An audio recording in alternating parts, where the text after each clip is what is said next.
تو اس طریقے سے اگر کوئی کرے، گرچہ لاکھوں مرتبہ اس کلمے کو اپنی زبان سے کہے، آخرت کے اندر ایک کلمہ اس کی نجات کے لیے کافی نہیں ہو سکتا۔ چنانچہ اللہ رب العالمین نے قرآن کریم کے اندر کیا کہا؟ فی قلوبہم مرض فزادہم اللہ مرضا وَلَهُمْ عَذَابٌ أَلِيمٌ بِمَا كَانُوا يَكْذِبُونَ۔ اسی طرح اللہ رب العالمین نے کیا کہا؟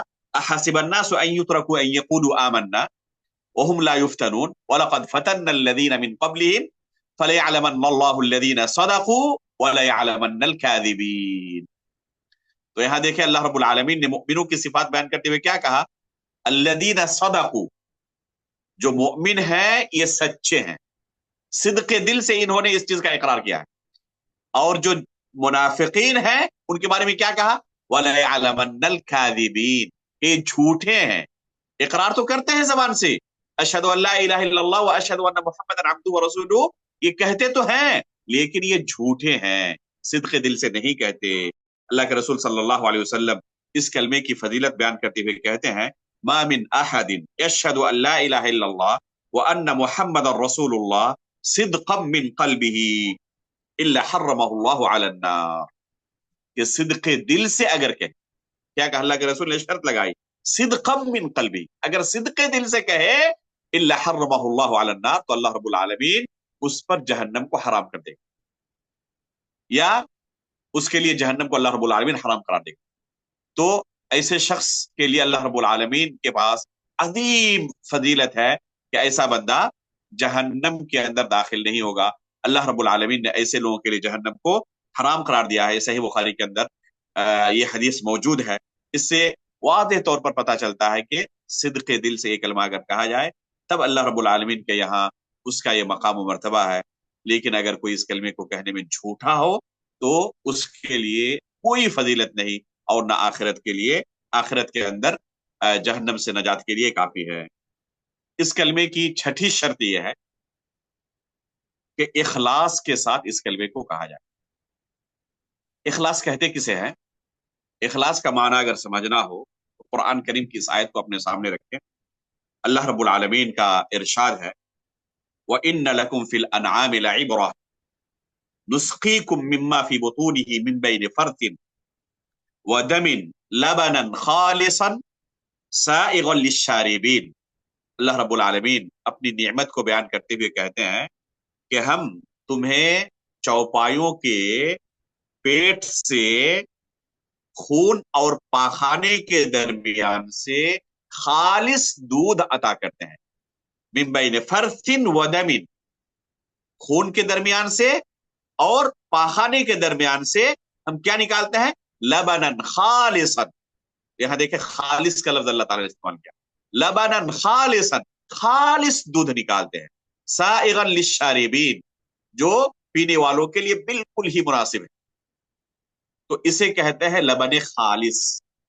آپ مان لیں کہ اس دودھ کے اندر اگر کچھ بھی، تھوڑا سا بھی، ذرے کے برابر بھی خون لگ جائے، خون کی آمیزش ہو جائے، یا پھر اس پانی کی کچھ ملاوٹ ہو جائے، تو کوئی بندہ دنیا کا اسے پی سکتا ہے، قبول کر سکتا ہے پینا؟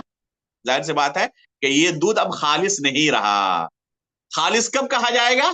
جب اس دودھ کے ساتھ ذرہ برابر بھی کوئی آمیزش نہ، کوئی ملا نہ ہو، نہ پاخانے کا اور نہ خون کا، تب اسے خالص کہیں گے۔